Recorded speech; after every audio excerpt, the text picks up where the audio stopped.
Olá, você já sabe, toda semana aqui no Câmara Livre a gente aproveita a nossa missão pública para convidar as pessoas que participam da nossa comunidade para trocar experiências conosco. E a partir da experiência de cada um, a gente quer oferecer para você que está em casa uma oportunidade de olhar um pouco o mundo ao seu redor a partir da sua própria experiência. E a gente convidou e ele aceitou o engenheiro, a gente vai falar de todas as passagens dele do ponto de vista de formação, Richard Apolônio Santos. Obrigado por ter vindo.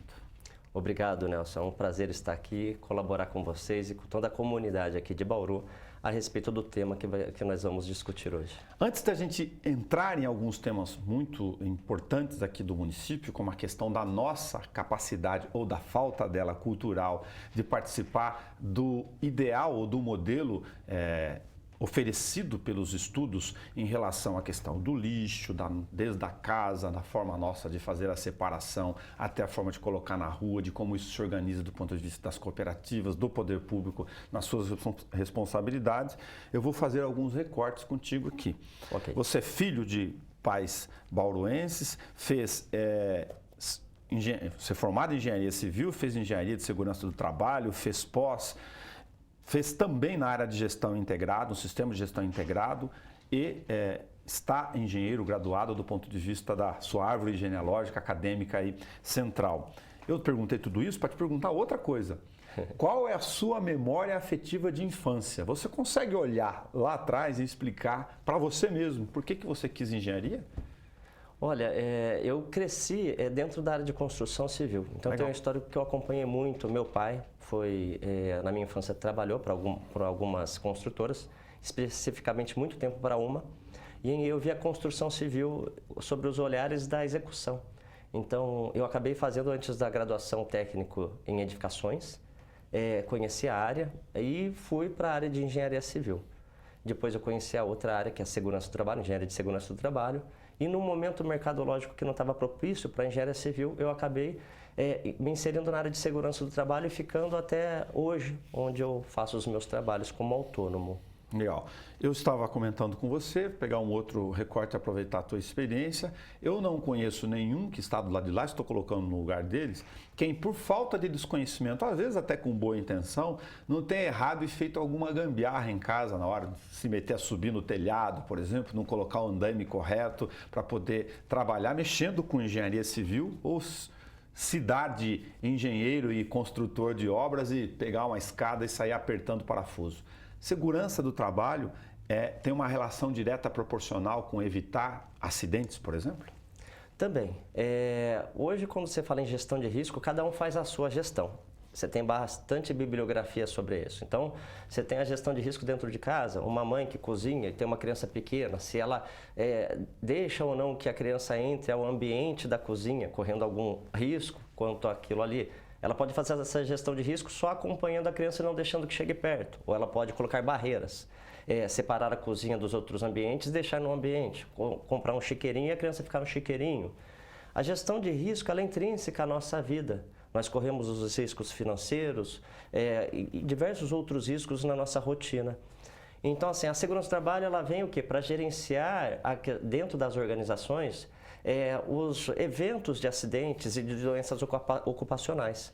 E aí ela vem o quê? Para gerenciar dentro das empresas de diversas formas, sobre diversas visões e com diversos instrumentos, o risco para que as pessoas não adoeçam, não sofram incidentes, acidentes e preservem a saúde, a segurança das pessoas prioritariamente e, consequentemente, o ativo das empresas. Então, assim, quando você fala quando você fala sobre esse comportamento nosso dentro das nossas casas, as empresas elas são obrigadas pela legislação a ter um controle e provar esse controle. Então, a segurança do trabalho acaba abordando nisso, fazendo o controle dos riscos em função dos resultados que ela não quer ou quer obter de forma positiva e, dentro dessa gestão, atendendo às legislações através de mecanismos administrativos ou equipamentos para fazer essa gestão. Legal, aí teríamos várias áreas aqui de maior ou menor geração de risco e de investimento na questão da segurança do trabalho para a gente lidar. Mas você sabe que a gente te trouxe aqui para nos ajudar num outro raciocínio. na forma como a gente está lidando, como eu comentei na abertura, na relação do lixo. Conta pra gente primeiro como você entrou nesse segmento, a sua experiência pessoal na origem que te deu aqui uma condição de nos ajudar a compreender com um pouco mais de abrangência essa área. Ok. Dentro da construção civil, você produz diversos resíduos e são tratados às vezes como lixo, descarte. Então, lá atrás, no passado, a construção civil descartava diversos materiais que hoje eles são reutilizados ou são matéria-prima para outros trabalhos, até mesmo dentro da construção civil. Então, minha visão do lixo, ela passou por uma transformação durante os meus estudos dentro da engenharia civil, em que o lixo não é lixo, ele é resíduo. E é um resíduo que ele serve para reuso ou como fonte de matéria-prima para novos processos, outros processos. E diante dessa questão da análise de sustentabilidade, que foi uma das minhas pós-graduação que eu fiz, Sistema de Gestão Integrado, no aspecto sustentabilidade é importante você fazer a análise sua, do seu comportamento, até a sua análise cultural sobre o que é resíduo, o que é lixo. E diante disso eu comprei a ideia do resíduo dentro do resíduo domiciliar. Ok. E comecei a estudar esse material. Tanto que eu fiz o meu mestrado na Unesp, na engenharia de produção, mas com foco e tema na parte de gestão de resíduos recicláveis. Porque assim, ele serve de matéria-prima para diversos outros processos. E nós hoje fazemos o quê? Nós descartamos boa parte desses materiais. E aí eu vou fazer assim, um contexto. Um copo plástico, desse que nós utilizamos rotineiramente em diversos estabelecimentos, ele tem um custo. Parte desse custo é subsidiado. Então, assim, desde da ideia de se explorar o petróleo no subsolo, as pesquisas geotécnicas, depois até o processo de retirada do petróleo, tem um custo. Então, pensa no valor. Depois esse petróleo ele é transportado para outro local, beneficiado, industrializado, e ele chega e vira esse copo plástico para nós, que tem um custo final. E aí nós acreditarmos que o descarte dele é a melhor opção, sendo que você tem todo esse processo que eu falei, desde pensar em estudar o solo para a retirada do petróleo, até a industrialização e beneficiamento final desse copo, e você falar que você pode pegar esse mesmo copo, com toda a tecnologia que nós temos hoje, e transformá-lo em outro copo, outro material, na região que você está, e olhar para isso e achar que isso é mais caro, mais custoso do que estudar o petróleo, retirar o petróleo, transportar e beneficiar, é ilógico. Só que nós estamos numa cultura internacional, global, mundial, que favorece o petróleo.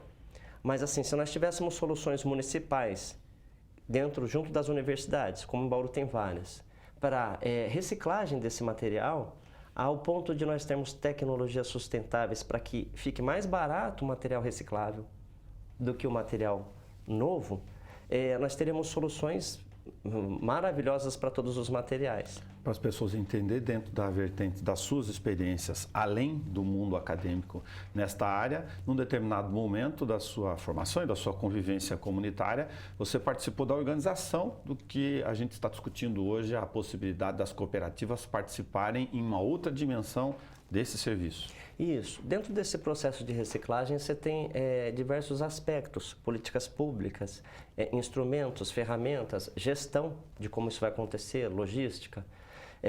E aí, num certo momento, no município de Bauru, aqui, foi solicitado pelo secretário de Meio Ambiente auxílio na formatação de mais cooperativas recicláveis, porque o município tinha alguma dificuldade na questão da triagem e destinação dos recicláveis. E aí eu entrei ativamente no auxílio ao desenvolvimento de uma das cooperativas, principalmente de Bauru, a Cooperbal, no desenvolvimento tanto do projeto, do galpão, dos equipamentos e da forma produtiva para que fosse mais eficiente. E aí eu fiz esses estudos e trabalhei ativamente em todo esse estudo de desenvolvimento. Antes da gente comentar os conteúdos, e a gente vai repassá-los aqui, o conceito de que a cooperativa nesta área, como relação econômica, de atividade, de questão ambiental, de saúde, de gestão de processamento, recolhimento, separação correta e destino final do lixo, ela pode ter vida própria na sua visão? Pode sim. Um dos caminhos, acho que futuros, é que essas cooperativas, elas sejam apenas um dos processos no processo geral da reciclagem. Então, assim, ela vai ser uma das ferramentas, porque hoje nós já temos outros processos privados. Okay. Então, quando você vê os estabelecimentos que o pessoal chama, que não são recicláveis, né? Que o pessoal faz a venda das latinhas, venda do papelão. Então, nos municípios, nós temos alguns estabelecimentos privados que trabalham nesse processo, em que a população pode levar os materiais lá, fazer a venda e ter retorno financeiro sobre isso. Entendi. Então, assim, nós já temos a organização privada nesse ramo e já temos as cooperativas. A diferença é que a legislação hoje nacional, ela diz que a coleta desses materiais recicláveis tem que ser feita pelo órgão público municipal. Então, assim, um particular não pode fazer a coleta desses materiais. Ele pode receber, ele pode comprar. Mas a coleta nas casas, nos domicílios, ela é intrínseca à atividade municipal da prefeitura. Por delegação também não? Hoje sim, hoje é possível. Hoje com a legislação que nós temos, com as políticas públicas, falando que o órgão público ele pode repassar essa atividade para outros órgãos, ele tem que favorecer pela legislação as associações e cooperativas. Okay. Então ele prioritariamente ele destina poderia terceirizar essa atividade para associações de catadores ou cooperativas recicláveis. Então, como você bem sabe, o município está nesse momento, a gente está discutindo aqui na missão pública as alternativas relacionadas a isso. Se você veio na audiência pública, que originou basicamente esse convite aqui, para que a gente volte um pouquinho no tempo. Fala, Bauru, de fato, já tem um estudo, um diagnóstico contratado pelo Poder Público de 2014, quando ele foi apresentado, apresentando toda a nossa situação aqui, logística e os caminhos para serem apontados. Se a gente vai tomar um formato agora com interferência de uma estrutura para este ou aquele modelo, ok, o prefeito está discutindo. Mas o fato é que nós não precisamos do diagnóstico, nós já o temos. Isso mesmo. Então, na audiência pública que eu estive presente, a colaboração que eu tentei apresentar lá é o quê? É que as discussões sobre qual o caminho que se deve tomar acaba sendo redundante nesse momento, porque a prefeitura fez a contratação de uma empresa especializada em que fez o diagnóstico e fez a elaboração de propostas de ações para a melhoria do processo. Okay. E isso está no relatório. Então, assim, eu acho que o primeiro caminho é ser tratado em executar as ações que o governo hoje, no momento, achar prioritárias dentro daquele conjunto de ações e começar a executá-las. Então, assim, a discussão não seria sobre qual caminho tomar, mas nesse momento sobre qual a prioridade dos caminhos possíveis já inclusos nesse relatório. Já identificados. Isso. Neste caso, nós temos uma coisa de princípio que talvez seja bastante interessante mencionar, que nesse chamado estudo do lixo, que as pessoas usam de forma do jargão popular no dia a dia de 2014, a empresa Reusa, que apresentou ele, tem integralmente no site da Secretaria Municipal do Meio Ambiente, da página da Prefeitura, bauru.sp.gov.br, para as pessoas poderem clicar em cima lá, Secretaria do Meio Ambiente. Enfim, tem um problema de origem natural dentro das casas, né? Há uma discussão que em outras cidades isso já foi superado, nós ainda não saímos desse ponto, é que a nossa capacidade como cidadãos, pensando no lixo domiciliar primeiro, de a gente fazer o nosso serviço direitinho. Você aposta nesta relação além dessa situação? Isso. Historicamente, todas as vezes que a população foi chamada a contribuir, colaborar com a separação dos recicláveis e destinação correta, a população respondeu muito rapidamente. Então, assim, isso ocorreu. Só que a população depois deixou de colaborar porque, por alguma falha estratégica de organização, não supriu a demanda necessária do município. Então, faltou equipamento ou a estratégia de coleta dos recicláveis teve alguma falha que o caminhão da coleta orgânica coletou os recicláveis e a população acabou desacreditando naquele momento e deixando de fazer a segregação. Entendi. Logo em seguida, teve outras ações, a população respondeu prontamente a todas elas e acabou ficando desestimulado em função de não ter o quê? A resposta desse conjunto de ações dessa organização. Então, a população de Bauru sempre respondeu muito ativamente no tema reciclagem. Então, assim, hoje, se nós tivermos novamente um programa, um incentivo aí, incentivo que eu falo é o seguinte, é a informação da população de que, olha, estamos novamente mudando a estratégia e você, população, pode separar o seu reciclável, que nós vamos dar a destinação correta.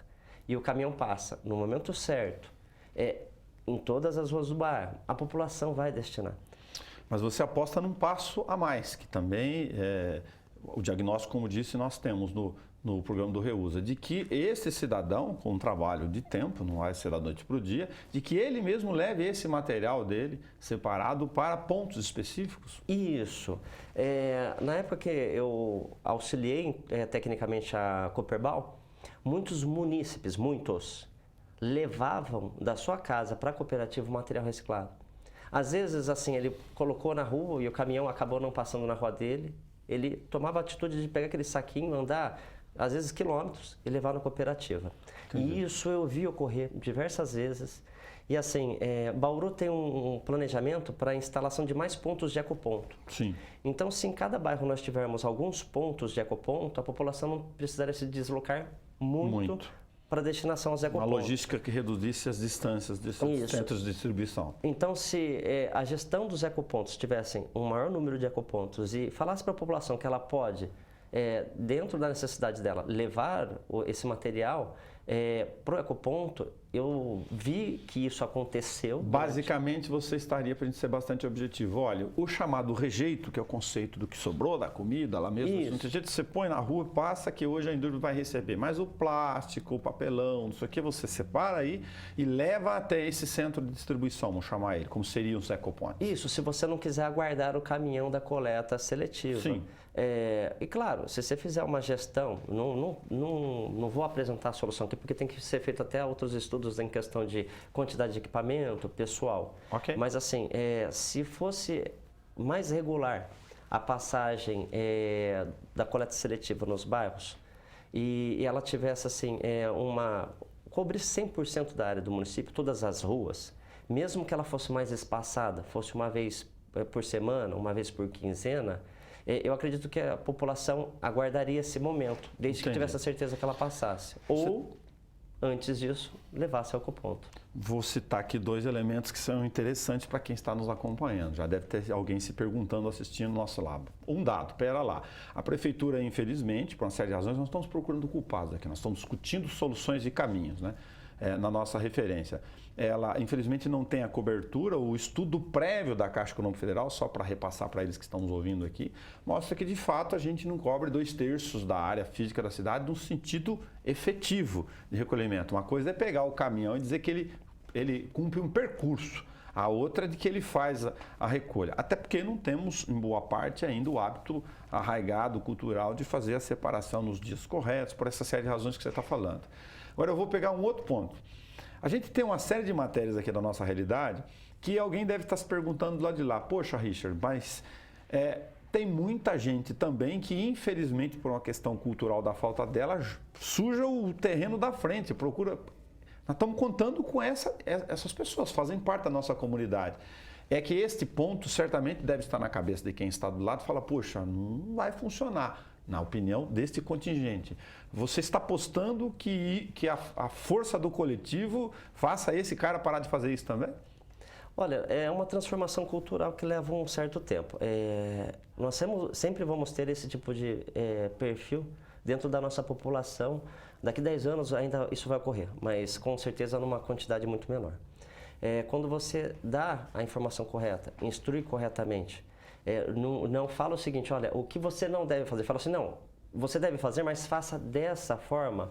Entendi. Você tem um engajamento contínuo, sim, das pessoas. Claro, legal, que no momento econômico agora a pessoa fala assim, mas eu vou pegar aqui esse saquinho que eu tenho de papel e de plástico, vou pegar meu carro, andar 1 quilômetro e levar até lá.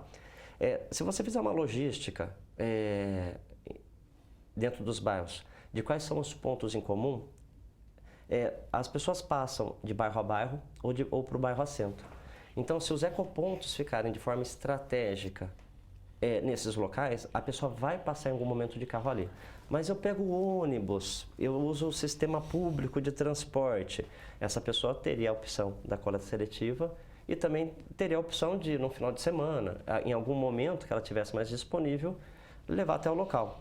Outra situação, existe assim alguns, o pessoal fala clandestinos, né? Sim, mas alguns catadores, atravessadores. Mas assim, na verdade falta só a regularização deles. Eles são catadores, eles poderiam ser regularizados Eles como só não catadores. estão em cooperativas, estão trabalhando de forma autônoma. Essas pessoas elas estão procurando uma melhor condição de vida. Elas não estão ali para atrapalhar o sistema, na verdade não. Elas estão já prejudicadas pelo sistema procurando uma forma de remuneração. Sim. Então são pessoas assim mais carentes e necessitadas que nós. Então nós temos que olhar ele na necessidade dele. Então assim, a pessoa pode sim ter um contínuo tratamento com essas pessoas e falar assim, olha, você sempre está passando na rua pegando papelão. Se eu separar aqui, se você vier toda semana aqui, eu separo e dou para você. E isso ocorre já em Bauru. Eu vi a experiência de Ourinhos, citei Ourinhos para você aqui antes da gente gravar, porque eu fui no seminário lá na Luz, que faz pouco tempo que fez. E eu falei, pessoal, por que dá certo? Primeiro que eles conseguiram uma fonte de financiamento e logística, que esse sistema estava num contrato público com obrigações, direitos e deveres.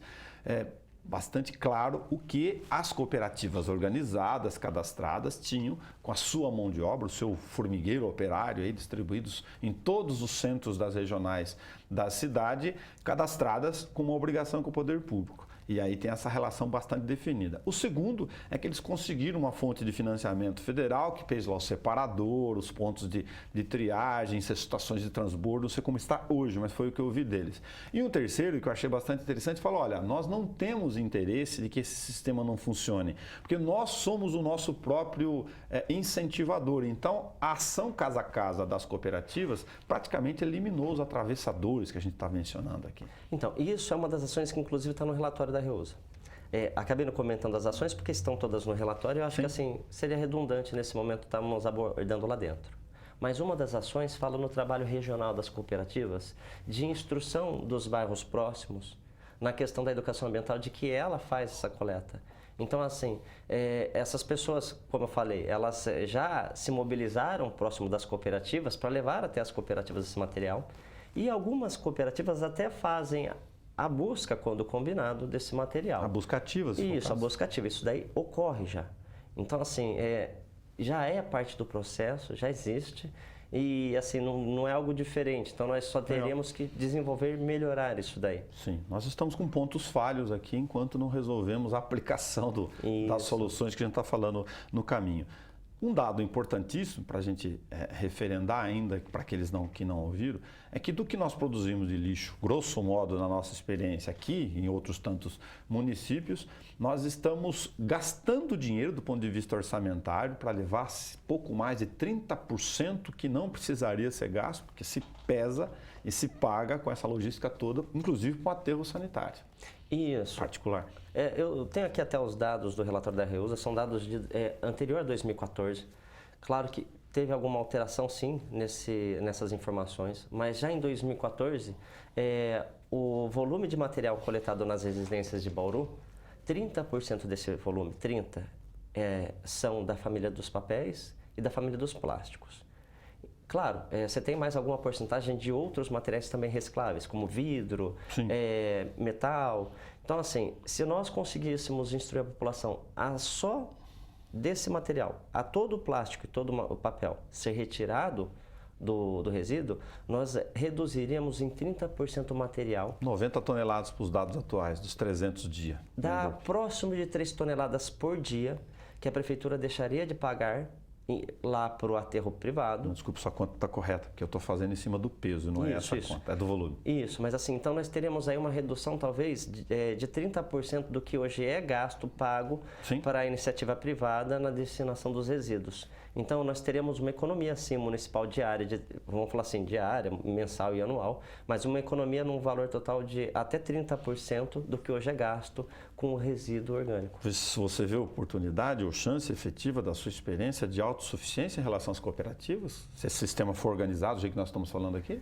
Se esse material da Reusa ele for colocado em prática, claro, com a priorização do que é possível nesse momento, é viável, as cooperativas têm total condição de terem uma existência aí muito promissora, inclusive financeiramente. Então, quando você fala em 3 toneladas por dia, hoje esse é o volume que é distribuído às cooperativas de Bauru. Então, você hoje já, no mínimo, dobraria o volume de material que chegou às cooperativas. Dos números recentes, você acompanhou na audiência lá, a gente consegue explicar por que o volume que chega nas cooperativas, era uma das reclamações, caiu muito nos últimos anos. Tinha insuficiência na questão das equipes dos caminhões, os chamados atravessadores foram mencionados, aí vai todo mundo mistura lá, já que o poder público não tem a sequência e vai tudo, vai resto de comida com plástico e dane-se, infelizmente, culturalmente, mas pode não ser só isso? São esses elementos todos juntos? Também, o fato da redução da coleta seletiva foi assim, teve aí também uma inércia diante do sistema de gestão de coleta seletiva, devido às dificuldades, a todos esses problemas que hoje o município vem passando, né? Então, assim, a questão da redução é porque os caminhões acabaram reduzindo o volume de material que eles levam às cooperativas, a população em si também desacreditando do sistema e deixando de segregar. Então, surgindo mais atravessadores e mais particulares nesse processo, foi esse conjunto de ação. Mas assim, se nós tivéssemos um programa e uma facilitação para as cooperativas, inclusive talvez até a terceirização da logística desse material, inverteria essa curva descendente de coleta e nós teremos uma curva ascendente de coleta, chegando a volumes assim que eu não consigo provisionar agora, porque a possibilidade é muito boa de melhoria. Mas o fato é que na coleta seletiva, que é o nosso capítulo nesse momento aqui do recorte, o volume era muito maior há bem pouco tempo. Isso, muito maior. E aí um conjunto de situações, inclusive da gestão de todo esse processo, que prejudicou. E esse estudo da Reusa também ataca os outros tipos de resíduos, que a gente chamar, que é a questão do entulho, da construção civil, enfim, lâmpadas, ferro velho, descartes de uma forma geral? Sim, esse material ele é amplo, ele faz assim, o estudo e análise de todos os resíduos diante do município. Então, assim, ele trabalha tanto os resíduos da construção civil, fazendo diagnóstico e, vamos falar assim, apontando melhorias no processo, na parte dos pneus, das lâmpadas, dos materiais eletrônicos. Então, ele faz um apurado geral de todos os resíduos no município, como é trabalhado, o que é feito e quais os apontamentos para melhoria e sugestões de ações. Muito legal. Eu lembrei aqui que eu estava conversando, enfim, de forma informal com um colega outro dia, que tem a caixa de gordura no corredor da saída de casa, que sai da pia principal, e uma garrafa lá mesmo que eu vou recolhendo o resto de óleo. E a grande dificuldade, inclusive para alguns outros, é falar, poxa, para onde que eu levo isso? Muita gente se pergunta quando tem o acúmulo de pilhas, por exemplo. Tem muita gente que trabalha relacionado a esse tipo de assunto. São todas as informações que já estão aqui postas desde 2014. Isso. E esses estudos, Bauru sempre estudou muito a questão da gestão de resíduos pelas suas universidades, tanto pública como privada. E quando você faz pesquisas sobre a questão das análises, diagnósticos, apontamentos de soluções, você tem assim um histórico de informação muito grande, anterior até esse relatório da Reusa. Mas o importante é que, num dado momento, a prefeitura ela fez a contratação formal de um trabalho técnico para isso. Então, hoje nós temos dentro da prefeitura, né, um material oficial dizendo que a prefeitura pode fazer para melhorar o processo.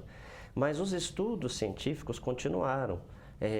Universidades aqui de Bauru continuaram com seus estudos dentro da área e hoje você tem muito mais publicações sobre isso, mais aprofundadas e informações, inclusive hoje mais completas e aprofundadas e dados mais exatos nesses materiais na comunidade acadêmica, na parte científica.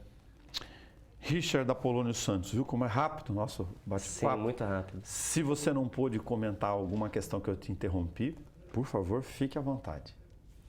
Não, acho que foi bem completo aqui as informações. Eu acho que assim, essa parte de resíduo, a população pede para que se tome alguma atitude, mas ela precisa assim, em contrapartida de um apoio. E normalmente é desse conjunto de ações, então terceiro setor, cooperativa, o órgão público, também o órgão privado, na organização disso daí, porque assim, o órgão, vamos falar assim, todas as instituições privadas, se elas tivessem algum benefício fiscal ou diante disso, elas conseguiriam remunerar melhor esses materiais. É um conjunto de ações que são necessárias e a população aguarda por isso. E voltando a apontar, né, a população de Bauru, ela sempre foi muito ativa, muito envolvida e engajada nessa questão dos resíduos. Então, é um tema que, se solicitado à população, ela responde. Só que aí você precisa ter uma administração e organização. E não precisa, nesse momento, talvez de verbas financeiras a montantes significantes. Você precisa, assim, talvez, de uma administração das ações necessárias que não demandam verbas, não demandam caixa, uma gestão sobre quem faz o quê, qual que é a limitação. Talvez hoje do órgão público alguns decretos ou algumas legislações para formalizarem essa estrutura, como já aconteceu no histórico de Bauru. Hoje, há alguns anos, a Câmara desenvolveu uma legislação junto com o Executivo sobre remuneração de cooperativas. Sim. Então, assim, hoje você pode ter remuneração sobre as cooperativas do serviço prestado.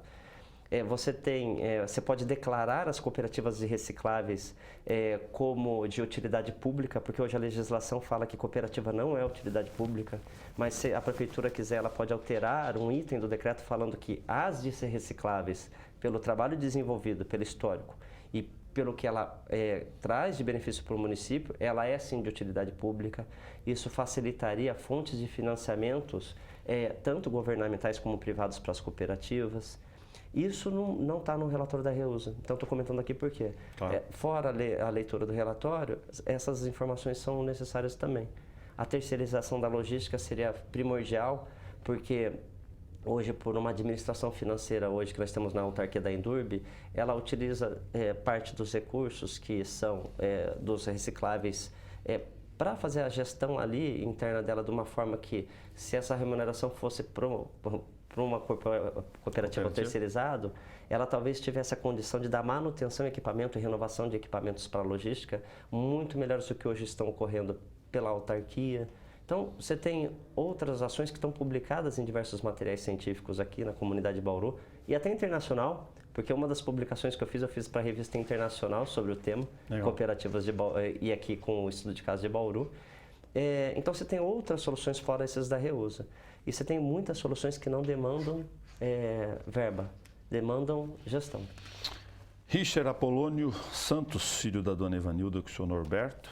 Isso. Pai de um casal. Muito obrigado por ter vindo aqui conosco, prestar sua contribuição nessa missão pública de tentar discutir temas como esses que envolvem toda a comunidade, naturalmente. Eu que agradeço a oportunidade, Nelson. Acho que é uma forma de contribuir para a minha comunidade, para toda a sociedade, né? Então, fico lisonjeado pelo convite e pela oportunidade de estar dividindo um pouco desse conhecimento ao qual eu estudei bastante, né? Isso é só um pouquinho, mas só essas informações eu acho que já alimentam bastante ações necessárias aqui dentro da comunidade de Bauru. Muito obrigado. Como você sabe, o estudo ou a possibilidade de contratação de uma concessão ou PPP, formato jurídico que a Prefeitura está discutindo neste momento, será apresentado num estudo contratado junto à Caixa Econômica Federal de um programa do governo federal financiado para 5 municípios para uma parte desse sistema. Nós estamos falando agora em novembro. Quando esse estudo for apresentado, nós vamos continuar discutindo ele na implementação. Obrigado e até o nosso próximo encontro.